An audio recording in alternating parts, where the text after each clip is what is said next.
이번 코너는 본 방송에서는 절대 알려주지 않는 이야기, MBC 프로그램의 비하인드를 확인할 수 있는 본방 외전 시간입니다. 오늘은 야심한 밤 괴담을 전하는 프로그램이죠. 심야 괴담회를 연출한 임채원 PD 그리고 김호성 PD 자리했습니다. 안녕하세요. 안녕하세요. 심야 괴담회를 연출하고 있는 임채원입니다. 네, 안녕하세요. 저는 심야 괴담회에서 연출하고 있는 김호성 PD라고 합니다. 네, 반갑습니다. 요즘 날씨가 정말 무더워진 만큼 간담을 서늘하게 했던 이야기들의 비하인드가 정말 기대가 되는데요. 지금부터 공포 괴기 토크쇼 심야 괴담회를 주목해봅니다. 꼭 숨어라 머리카락 보일라. 오늘 확! 이렇게 고개를 딱 들었더니 우승 상금 44만 4,444원을 걸고 오싹한 공포 이야기를 전하는 국내 최초 괴담 스토리텔링 프로그램 심야 괴담회. 성공적인 파일럿을 거쳐 지난 3월 돌아온 정규 방송에서는 MC 김구라 씨를 필두로 김숙, 황재성, 허한나 씨 등이 스토리텔러로 등장해 몰입감을 선사하고 곽재식, 심용환 씨가 이야기를 해석하며 활약을 펼치고 있는데요. 일상에서 벌어질 수 있는 기괴한 공포 스토리에서부터 사회적 문제들을 시사하는 섬뜩한 괴담까지 미스터리한 사연에 실감나는 영상 재현으로 극강의 공포를 더하는가 하면 44인의 랜선 방청객, 어둑신이의 촛불 투표로 사연의 순위를 정하는 등 다양한 장치들을 통해 신개념 공포 토크쇼의 면모를 보여주고 있습니다. 심야 괴담회는 두 편의 파일럿 방송 이후 시청자들의 호응을 끌어내면서 2달 만에 정규 편성이 확정됐는데요. 프로그램을 처음 기획하게 된 계기가 정말 궁금해요. 이 프로그램을 기획하게 된 계기는요. 제가 이제 송출 부서에 가서 이제 밤을 새는 철야 작업을 많이 했는데 이 밤에 뭐 할 만한 게 없더라고요. 이렇게 시간을 때울 만한 게 없다 보니까 이제 괴담 게시판을 기웃거렸는데 잘 정련된 이야기들이 되게 많은 거예요. 네. 근데 이거를 그냥 찰나적으로 소비하기는 너무 아깝다. 이런 걸 가지고서 뭔가 경쟁을 좀 벌이고 이런 이야기들을 좀 방송으로 가공을 해서 널리 좀 알려보자. 그런 계기에서 이 프로그램을 기획하게 됐습니다. 저도 괴담을 그 임채원 PD님만큼 좋아하고 있고요. 괴담뿐만 아니라 이제 웹툰을 좀 많이 좀 보기도 했어요. 그래서 저희가 지금 이제 그 한 웹툰 작가님과 또 이제 콜라보를 준비하고 있습니다. 네. 이 강력한 괴담을 들고 오는 심야 괴담회, 위원들은 어떻게 보고 계십니까? 사실 공포만 목적으로 하려면 지상파보다는 우리가 뭐 다른 플랫폼에서 찾아보는 게 훨씬 더 어떤 강렬한 체험을 얻을 수 있잖아요. 그럼에도 불구하고 이 프로그램이 굉장히 돋보이는 거는 단순히 이렇게 어떤 무서운 효과에만 집중하는 그런 프로그램이 아니라 슬픔도 있고 분노도 있고 억울함도 있고 굉장히 좀 복합적인 정서가 드는, 좀 그래서 여러 결로 읽어보면 되게 재밌을 만한 그런 이야기들을 이제 풀어내는 게 굉장히 좋은 프로그램 같고, 이면에 우리 현실과 관련된 어떤 사회적인 의미까지 있구나, 이런 것들도 함께 읽어낼 수 있어서 인상적으로 보고 있습니다.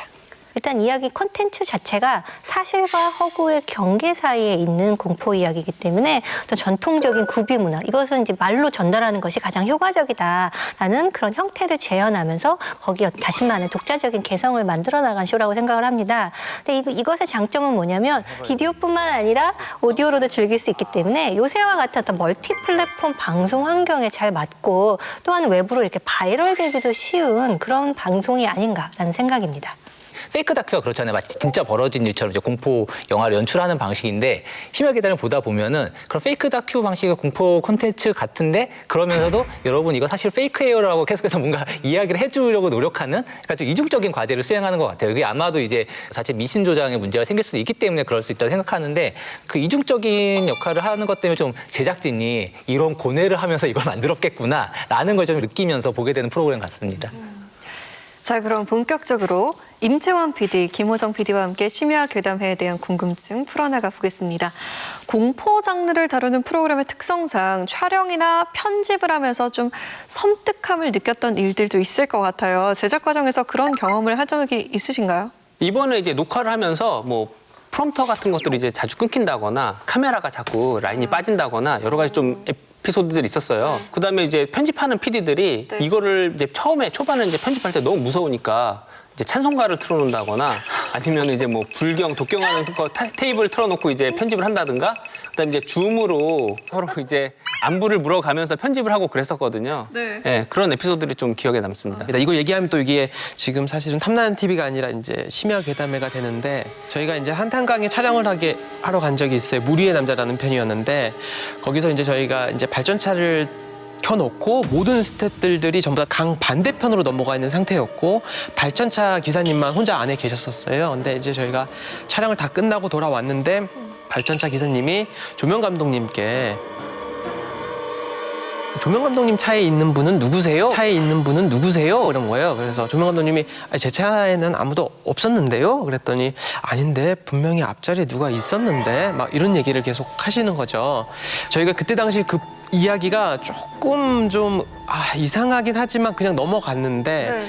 그로부터 한 3일 뒤에 그 촬영장에서 이제 조명 감독님이 되게 늦으신 거예요. 네. 그래서 무슨 일이시냐 했더니 뒤에서 이제 차가 와서 그 차를 박아서 폐차가 된 거예요. 이런 몇 가지의 사연들이 좀 있기는 한데 다 털면 너무 무서워들 하실까 봐 여기까지만 제가 이야기하도록 하겠습니다. 저는 이 잠깐만 들었는데도 막 심장이 엄청 떨리는데 이런 에피소드들을 듣고 나니까 이 공포 프로그램을 만드는 제작진들 참 고생이 많다 이런 생각이 듭니다. 위원들은 심야괴담회 제작 과정에 있어서 어떤 부분들이 좀 궁금하셨어요? 파일럿 때는 이제 그 예전에 MBC에서 했던 그 이야기 속으로라는 프로그램의 아카이빙을 좀 이렇게 활용을 해서 또 무서운 이야기를 좀 이렇게 소개를 한다 이런 쪽으로 생각을 했었는데 정규 방송으로 자리 잡으면서 이제 괴담 속에 좀 여러 결을 읽으려는 시도가 조금 더 강화가 된 것 같더라고요. 그래서 뭐 토크쇼의 어떤 대결 구도도 좀 이렇게 살아나고 해서 실제로 이제 파일럿의 반응을 보면서 정규 방송에서 어떤 점들을 좀 강화해야겠다 이런 지점들이 있으셨는지 궁금합니다. 정규화되면서 사실은 예산과 시간의 압박이 좀 컸어요. 그래서 이제 주어진 예산과 시간의 한계 내에서 이제 고민을 하다 보니까 약간 변형된 부분이 있긴 한데 정규화되면서 이제 다큐멘터리 이야기 속으로를 계속 그 하나의 코너로 끌고 가려고 얘기를 했었는데 저희가 이제 되게 열성적인 시청자층이 이제 있거든요. 이런 분들이 이제 의견을 주셨을 때 이야기 속으로는 어느 정도 좀 수명을 다했다라는 판단이 서서 그건 이제 좀 제치기 시작했고요. 그다음에 이제 양질의 공모작들이 많이 들어오다 보니까 이런 것들을 좀 더 살려야겠다는 차원에서 이제 공모작들을 좀 강화하게 되었습니다. 임채원 PD 같은 경우는 제작을 하고 있는 상황이었고 저는 이제 시청자로서 바라보다가 이제 정규화되면서 들어와서 약간 시청자의 입장을 좀 전달하기도 했어요. 그래서 곽재식 박사와 심용환 작가의 이야기들이 굉장히 좋은 메시지여서 스키노커는 진짜 뭡니까? 뭐야 도대체? 네. 여기서 스킨이라는 말 뜻은 이제 동물 가죽이라는 뜻이고요. 워커라는 거는 이제 동물 가죽을 쓰고 걸어 다닌다 뭐 이런 뜻입니다. 나바호 사람들 사이에서 이 날 들루시라고 하는 것이 있대요. 이게 이제 직역을 하면 네 발로 간다라는 뜻인데 주술사 이런 사람들이 동물 가죽 같은 거를 입고 네 발로 이렇게 걷듯이 하면서 움직이면 마치 어떤 동물로 변신을 할 수가 있다. 그래서 여러 가지 주술을 부린다라는 뭐 그런 계통의 이야기입니다. 제사 지내면 익힌 음식을 올려놓는다고 생각을 하잖아요. 근데 실제로 조선시대 때 제례를 보게 되면 그 앞에서 동물을 죽여서 그 날고기나 생고기를 올리는 경우가 다반사였다고 하더라고요. 굿할 때 돼지 여기서 바로 잡고 그러잖아. 그거랑 비슷한 건가? 그렇죠, 그렇죠. 실제로 공식 유교 제사에 이런 날고기가 올라왔고 피덩이가 뚝뚝 떨어지는 모습 같은 것들을 좀 볼 수 있었으니까 그런 게 이제 민간으로 좀 이렇게 퍼져나간 게 아닌가라는 생각을 좀 해보게 돼요. 이런 포인트에 대해서도 조금 더 이야기하면 좋겠다는 이야기들은 했었고 그러면서 이제 논의와 뭐 이런 것들을 거쳐서 지금의 이제 또 이야기가 구성된 것 같습니다. 쇼의 성격상 세속 신앙을 긍정하는 결론으로 이어지는 경우가 많아요. 가령 18회 뭐 사와디카 같은 거 보면은 태국에 가서 귀신을 만났는데 한국의 무당에게 전화를 해서 그럼 어떻게 해야 되냐라고 했더니 뭐 침대에 칼을 던져라. 그래서 칼이 막 뛰놀았다. 뭐 이런 식의 결론이 나오는데 그냥 오컬트적인 요소에 대한 PD님들의 개인적인 태도는 사실은 무엇인지 좀 알고 싶습니다. 아마 18회 사와디카 같은 경우는 이제 무당이 아니라 아마 스님한테 전화를 했었을 걸로 제가 기억이 나고요. 예전에는 어떻게 보면은 지상파에 대해서 맹목적인 뭔가 좀 이 믿고 따르는 부분이 있었다면 지금은 좀 다르다고 저는 보고 있고 선별력이 좀 있다고 저는 생각이 들고요. 대신 이제 이 부분을 너무 지향하지는 않으려고 노력 중이고 그 부분에 있어서 쿠션 역할을 하는 게 이제 곽재식 작가의 궤심 파괴 부분이 저희가 이제 포인트로 넣었던 부분들이 있는 것 같습니다. 저희도 이제 무속인 홍보방송처럼 되고 있으니까 거기에 대한 부담은 있는데 저는 그걸 반대로 한국의 어떤 구전 괴담들을 모아서 엄청난 아카이브를 만들어서 이걸 MBC가 독점적으로 한번 관리해보는 그런 게 좋지 않을까 해서 이렇게 기획을 하게 된 거고요. 그리고 원작자분들이 의도하신 대로 최선의 그 제작 의도를 살려서 반영하다 보니까 그런 부분이 많이 방송이 되는 것 같습니다. 그러면 사연 자체를 선정하는 기준이 굉장히 중요할 것 같은데 선정하는 그 과정에서 좀 최우선으로 삼는 기준은 어떤 건지 궁금합니다. 저희가 최우선적으로 이제 생각을 하는 기준은 일단은 재미가 있어야 된다. 이야기가 재미가 있어야 되고 그다음에 완결성이 있어야 된다. 근데 완결성에는 크게 저희가 의미를 두지 않고 있어요. 왜냐하면 괴담이라는 것들이 어떻게 보면 귀신이라는 건 실체가 없잖아요. 그러다 보니까 거기에 대한 비하인드 스토리가 있다면 좋지만 그게 없다고 하더라도 이야기가 충분히 재미가 있다고 하면은 선정을 하려고 하고 있고요. 그다음에 사람마다 받아들이는 공포의 강도가 다른 것 같아요. 그러다 보니까 이제 저희가 최적의 경로를 찾아냈는데 그게 뭐냐면 배점을 줘요. 배점을 주고 그걸 평균을 내가지고 그래서 이제 순서가 높은 대로 이제 저희가 큐레이션을 해서 방송에 내보내고 있습니다. 뿐만 아니라 이제 스토리텔러가 이야기하는 것 플러스 영상이 합쳐졌을 때 좀 더 큰 재미를 주는 것들이 있거든요. 공포를 주는 부분들이. 그런 것들도 저희가 좀 고려해서 저희가 좀 사연을 선정하고 있습니다. 최근에 사탄의 사진작가 그 회차 자체는 아예 다 실제로 벌어졌었던 사건들 위주였었고 스키노커 목격담 이거는 약간 좀 괴생명체 얘기잖아요. 그러니까 기존의 그런 괴담하고 조금 결이 다른 거였는데 우연히 그냥 그 사연들이 이렇게 그냥 선정이 된 것인지 아니면은 공포 콘텐츠로서 좀 더 다양한 걸 좀 시도해 보려고 하시는 건지 좀 궁금합니다. 저는 괴담이 귀신 얘기라고만은 보진 않거든요. 이제 기이한 이야기, 신비한 체험들 이런 것들 다 포괄한다고 보고 있기 때문에 이상하거나 신비하거나 무서우면 뭐든지 괜찮다. 그래서 좀 문호를 많이 열어놓고 있는 상태입니다. 그리고 저희가 이제 60편 정도가 방송이 됐잖아요. 근데 2,500편이 아직 쌓여 있습니다. 이거를 지금 저희가 다 읽고 좀 더 다양한 이야기를 소개해야 되지 않을까 이런 생각을 하고 있습니다. 자, 그럼 이번에는 심야괴담회를 더 공포스럽게 만들어주는 이 장치들에 대한 이야기를 나눠볼까 합니다. 스튜디오에서는 스페셜 게스트인 괴스트와 랜선 방청객, 어둑신이가 등장하고 각종 소품들로 오싹한 괴담 분위기를 조성해주고 있는데요. 심야괴담회를 구성하고 있는 다양한 장치와 관련해서 궁금한 점들이 또 있을 것 같은데요. 가장 궁금한 점 중 하나는 역시 44인의 랜선 방청객인 어둑신이들의 존재인데요. 괴담의 순위를 정하는 중요한 역할을 하고 있는데 이들에 대한 정보는 그렇게 많지 않아요. 공개되어 있는 게. 저도 하고 싶은데 저 어떻게 하면 할 수 있는 건지. 어둑신이는 대체로 어떤 사람들이 선정되고 어떻게 기술적으로 연결해서 방송을 듣게 되는 건지 약간 궁금합니다. 공포라는 게 어떤 주관적인 감정과 결부되어 있는 거기 때문에 방청객들을 많이 활용을 하려고 했었는데 이 코로나가 터지면서 방청객들을 모을 수가 없겠더라고요. 그러다 보니까 이제 자연스럽게 랜선 방청객, 어둑신이로 이제 전환이 됐던 거고 이분들은 이제 보통 저희 홈페이지를 통해서 이제 응모하신 분들을 출연해서 촛불할 때 이제 그 기준이 흔들리지 않도록 해서 유지를 하고 있고요. 그 다음에 저희가 이야기 스토리텔링을 하고 나서 재연이 붙거든요. 그러다 보니까 이제 어둑신이 분들은 재연 화면을 못 보고 이야기만 이제 오디오로 듣고서 채점을 하는 경우가 많아요. 되게 무서웠는데 왜 저런 경과밖에 안 나오지? 이런 의아할 때가 있어요. 그런 댓글이 많은데 항상 재연이 나중에 붙습니다. 저희가 제작 기간을 그걸 맞출 수가 없어요. 2주에 한 번씩 이제 제작을 하다 보니까 그러면 이제 나중에 방송분하고 어둑신이의 투표의 결과를 봤을 때는 괴리가 필연적으로 생길 수밖에 없거든요. 그러니까 왜 이렇게 무서운 걸 보고도 아니면 뭐 어둑신이 왜 이렇게 짜냐 뭐 이런 얘기를 하시는데 의도치 않게 이제 어둑신이 분들이 비난을 받게 되면 저희 제작진이 좀 너무 죄송한 마음을 금할 수가 없죠. 워낙 독특한 소재를 사용하는 프로그램이다 보니까 그 소재의 정체성을 보여주는 그 스튜디오의 스타일이 굉장히 중요하잖아요. 굉장히 의미 있는 소품 같은 게 많을 것 같은데 어떤 정도로 공을 들이셨는지 그런 것도 이제 의미가 있는지 이런 것도 듣고 싶습니다. 사실 이 프로그램을 하면서 많은 분들의 도움을 받았거든요. 그 세트 디자인도 세트 디자인 감독님께서 휴가를 미루고 여기서 승부를 보겠다 해서 세트를 짜 오신 거고요. 사실은 그 일본의 야쿠 모노가타리라고 해서 이제 돌아가면서 괴담을 말하는 전통이 있어요. 그거를 좀 차용을 하면서 거기다 서양적인 어떤 위저보드 같은 거를 좀 도입을 하려고 했었거든요. 근데 그게 돈이 많이 든다고 하더라고요. 그래서 이제 그 대용품을 했던 게 세트 감독님 이제 물을 이제 주변에 심어주셔서 섬처럼 보이게끔 해주셨던 거고 이야기를 어떻게 소개할 것인가에 대해서 작가님들하고 회의를 했었는데 작가님들께서 이제 충청도에 귀신단지라는 것이 있다. 이 귀신단지를 활용해 보자 해서 그 안에서 이제 부적에다가 제목을 써가지고 이제 펼쳐서 보여주면 재미겠다는 아이디어가 떠올라서 이제 부적을 했었는데 부적을 이제 어디다 맡기면은 얼마 정도 비용이 소요가 되더라고요. 그래서 이 돈을 쓰니 차라리 내가 쓰자 해가지고 서예의 소질도 없지만 열심히 갈고 닦아서 그걸 이제 쓰고 있어요. 직접? 네. 일전에는 김호성 PD가 네. 사무실에다가 관을 갖다 놨어요. 그래서 실제 관은 아니고요. 네. 실제 관처럼 만든 김호성 PD는 관이 아니라고 하지만 실제 관과 구별할 수 없는 관을 갖다 놨더라고요. 관을 끌고 간다고 했어요.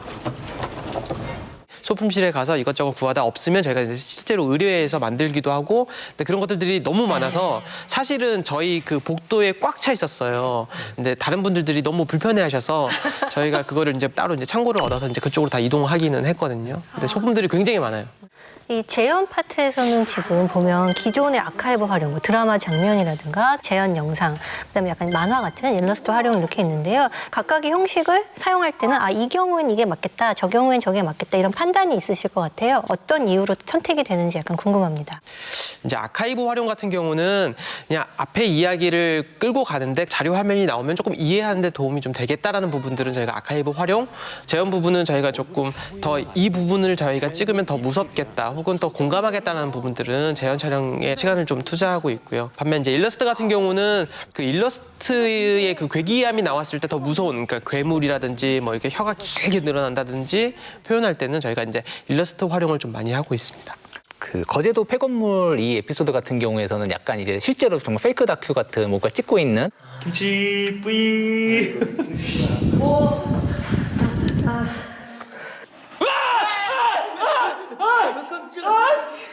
이런 페이크 다큐 형식은 이제 공포 영화에서 많이 쓰는 연출 방식이잖아요. 재현하실 때 이런 공포 영화들의 좀 문법을 좀 참고하시는거나 이런 것들이 좀 있는지 좀 궁금합니다. 네, 그 거제도 폐건물 같은 경우는 사실은 그 장치 자체가 저희가 그런 연출을 하기 위해 저희가 좀 심어놨던 부분이 좀 있고요. 제가 이제 공포 영화나 드라마를 좀 많이 보는데 그중에 이제 손더 게스트나 방법을 좀 보고 많이 봤고, 또 제 핸드폰에는 이제 그런 것들에 대한 저장이 따로 되어 있는 폴더가 좀 있어요. 갤러리에 모아놓은 거를 보면서 이런 부분은 꼭 우리가 활용해야겠다라는 부분들이 있었고요. 그 카메라가 이제 달리 아웃되면서 이렇게 좀 이렇게 꺾이는 그런 장면들이 많이 나올 거예요. 이 부분들도 제가 예전에 이런 좀 혼란스러운 상황과 무서운 포인트에서 쓰면 좋겠다라는 걸 생각하면서 이렇게 진행한 건데, 지금은 약간 저희의 이제 엔딩의 이제 아이덴티티처럼 이제 이런 재현에 저희가 포인트를 좀 두고 있습니다. 이번에는 심야 괴담회의 가장 중요한 부분이죠. 프로그램을 구성하는 사연에 대해서 이야기 나눠볼까 하는데요. 저는 심야 괴담회 최초로 어둑신이들의 몰표를 받았던 신혼집의 다락방 에피소드가 가장 기억에 남는데요. 위원들은 어떤 에피소드가 가장 기억에 남으셨나요? 방금 말씀하신 신혼집의 다락방, 지금 인터넷에서 가장 무서웠던 회차로 손꼽히고 있는데요. 특히 가장 무서웠던 장면은 다락방에서 귀신이 거꾸로 내려오는 장면인데, 하는 소리와 함께 조금씩 기어나오고 있었다. 그것은 천장에 매달린 채로 내가 누워있는 자리 바로 위까지 기어왔고, 고개를 꺾어 나를 내려다본 채 입으로 보이는 부분을 뻥끗대기 시작했다. 그 순간 그것이 훅 하고 천장에서 떨어지더니 그것이 입을 크게 벌리며 반복하는 말이 또렷하게 들렸다. 나도 죽일 거야. 나도 죽일 거야. 내가 죽일 거야. 이런 장면들 사실 어떻게 촬영하는지 너무 궁금합니다. 전체 CG는 아닐 것 같고 스턴트 배우를 쓸 것 같은데 촬영 현장의 분위기 같은 게 약간 궁금하거든요. 저희는 그 뭐 액션 무술팀이죠. 무술팀이나 특효팀을 부르지 않습니다. 어떻게 보면 또 이제 카메라 기법이고 제가 편집의 기법이기는 한데, 보면 천장 위를 갔던 저희가 풀샷 같은 경우는 실제로 CG로 바닥에 기고 이제 천장 위에 붙인 거고, 이제 떨어지는 것 같은 경우는 살짝만 점프하면 떨어지는 것처럼 보이거든요. 그러니까 제가 이제 가기 전에 이 장면들을 어떻게 찍을 수 있는지에 대한 구상을 해서 가거든요. 새벽에 이제 좀 음산한 노래를 들으면서 이어폰에 혼자 거실에서 노래를 들으면서 그 재현 콘티를 짰거든요. 왜냐면 저 포인트에서 저기서 뭔가 나오면 무섭겠다 라는 걸 계속 생각하거든요. 차에서 어느 포인트에서 이렇게 하면 무섭겠다. 왜냐면 제가 그거를 고민해야 이제 그림에서 그게 담기니까. 그러다 보니까 일상이 무서웠습니다. 재현에도 굉장히 많은 공을 들이고 계시지만 이런 괴담에서 리얼리티가 느껴질 때 훨씬 더 무섭게 다가오는 것 같아요. 근데 특히 이제 안암동 고시원 끝방편은 그 사연 제보자가 직접 출연을 해서 고무신이 이렇게 누워 있었죠. 뜬금없이 고무신이 보였다는 거에서도 놀랐고 깜짝깜짝 이렇게 놀랐던 기억이 떠오르죠. 총무분을 데리고 와서 고무신이 사라졌을 때 제가 무릎을 짚었다는 표현을 했어요. 18년이 지난 지금까지도 제가 무릎을 짚으면서 주저앉을 뻔했던 게 아직도 떠올라가지고 그 정도로 놀란 상황이었어요. 근데 실제로 이런 제보자들을 좀 섭외를 할 때 어떻게 섭외를 하시는지 이분들이 좀 뭐 부담을 느끼거나 그런 일은 없는지 좀 알고 싶습니다. 이제 저희가 1차적으로 선정이 되면 전화로 이제 연락을 드리거든요. 이제 정말로 겪으신 것이 맞냐, 어디서 겪으셨냐, 구체적인 정보들을 취합을 하고 협조해 주는 정도에 따라서 영상으로 하기도 하고 음성으로 가기도 하고 아니면 나는 음성도 싫다, 녹음 자체를 안 하겠다 하시는 분들은 이제 그렇게 배려해서 안 하기도 하고요. 그 부분이 사실은 처음에 쉽지는 않았어요. 왜냐면 그분들도 본인의 얼굴이나 뭐 이렇게 목소리가 나오는 것에 대한 좀 걱정이 좀 실제 있었고요. 그런데 이제 저희가 실제로 제보했던 사람들이 조금씩 목소리가 나오면서 조금씩 그런 것들이 좀 풀렸나 봐요. 그래서 제보자분들이 나오기 시작하고 사실은 이 제보자가 본인의 목소리를 냈을 때 이런 미스테리한 일을 겪었다라는 그런 부분에 있어서는 거짓이 없다라는 저희는 신뢰감이 쌓인다고 생각하거든요. 이런 부분들이 시청자들도 공감해 줄 것 같아서 저희가 이제 제보자들을 부르고 육성도 듣고 그렇게 저희가 지금 제작을 진행하고 있습니다. 재밌게 봤었던 게 그 17회 의정부 사패산 터널 편이었는데 주요 패턴들이 잘 결합되어 있는 좀 이야기이기도 했어요. 이제 이런 터널이라는 공간에서 귀신을 만나고 뒤에서 따라오던 차가 갑자기 번쩍번쩍 상향선을 켜대는 거예요. 운전까지 울리기 시작했어. 뒤에서 뭔가 차가 쫓아오는 그 사실 경고였다. 갓길적으로 차를 세우는 거야. 운전을 이런 식으로 하시면 어떡해요? 지금 애도 타고 있는데. 술 한 모금도 안 마셨고요. 그 짐승 같은 게.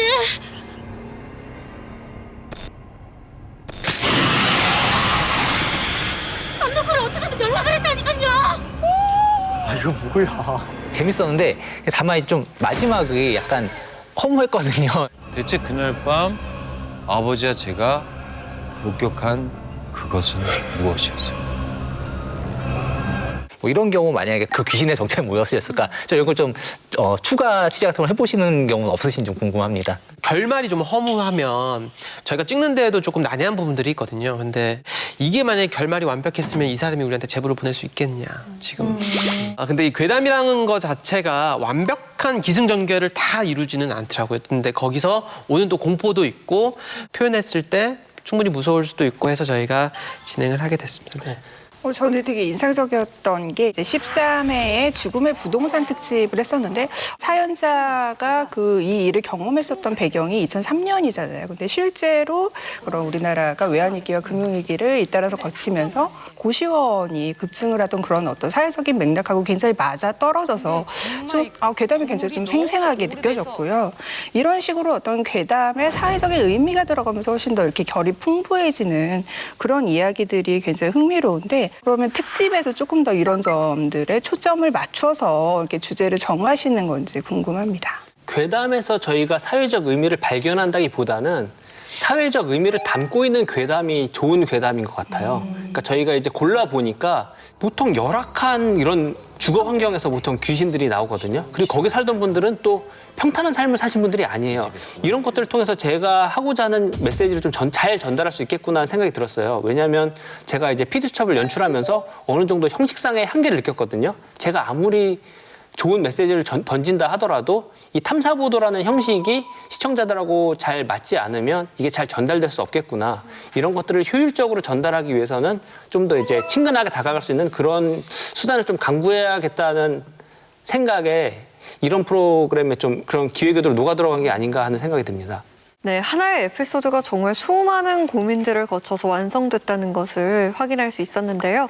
마지막으로 오늘 자리해 주신 임채원 PD 또 김우성 PD에게 전하고픈 한마디가 있다면요. 탐나는 TV가 미신을 조장했다는 경고를 받지 않을까 하는 생각을 잠깐 했는데 그건 사실은 오늘의 토크 문제도 아니고 심야괴담의 문제도 아니고 그냥 공포를 즐기면 되는데 아직 세상이 미신을 믿기 때문에 항상 이게 미신으로 조장된다는 그런 생각이 들거든요. 그래서 정말로 이런 실화 같은 괴담을 정말 그냥 괴담으로 즐길 수 있는 시대가 오면 좋겠고 그때가 됐을 때 정말 우리가 마음 놓고 즐길 수 있도록 그런 괴담 콘텐츠 제작 노하우를 그때까지 많이 쌓아주시면 감사하겠습니다. 심야괴담에서 다루는 이야기들은 과학과 민담의 사이에 있는 도시전설에 가까운 이야기들인데요. 이러면서 우리가 발견할 수 있는 대중의 심리라든가 사회 현상이라든가 이런 통찰이 있을 텐데 이런 것들을 같이 보여줄 수 있는 쇼가 됐으면 좋겠습니다. 사실 저는 이 프로그램의 가장 중요한 의미는 그런 공감에 있다고 봐요. 그러니까 나는 정말 이런 경험을 했는데 많은 사람들이 이거를 같이 좀 들어주고 그때 내가 겪었던 어떤 감정에 좀 사람들이 같이 이해를 해줬으면 좋겠다. 이러한 소통과 공감의 본질에 더 충실한 이런 기획 의도를 계속 가져가면서 좀 오래오래 살아남으셨으면 좋겠습니다. 네, 오늘 저희와 함께 해주셨는데 어떠셨나요? 그 탐나는 TV에서 저희 심야괴담을 다뤄주신 게 이번이 제가 알기로 한 3번째로 알고 있거든요. 지속적인 관심에 대해서 너무 감사드리고요. 그리고 저는 여기에 출연함으로써 저희 출연자들의 긴장을 좀 더 잘 이해하게 된 것 같아요. 그래서 그런 부분을 좀 더 프로그램에 잘 녹여내서 더 나은 프로그램이 되도록 노력하는 PD가 되겠습니다. 사실 세 분의 위원분들이 좀 당황하셨을 것 같다는 생각도 들어요. 아까 말씀하셨던 것처럼 탐나는 TV에서 이런 미신 조장을 해도 되느냐라고 하는데 사실은 저희 제작진 같은 경우는 이 부분들을 다 사실화하려고 하지는 않고 있어요. 그건 지향점이 아니기도 하고요. 그래서 이런 부분들이 좀 시청자들 분들도 그냥 편하게 즐기고 그냥 공포라 그러면 뭐 무서움을 느껴도 되는 거고요. 그냥 공감할 수 있었으면 하는 그런 바람입니다. 네. 네, 오늘 나와주셔서 정말 감사합니다. 네, 감사합니다. 감사합니다. 네, 앞으로도 강력한 재현과 스토리텔링을 더딥힌 에피소드를 통해서 짜릿한 공포 선사해주길 기대하겠습니다. 자성의 소리와 리얼한 비평을 가감없이 전하는 리얼 비평 탐나는 TV. 날카로운 시청자들의 목소리를 담아서 다음 주에 다시 돌아오겠습니다. 고맙습니다.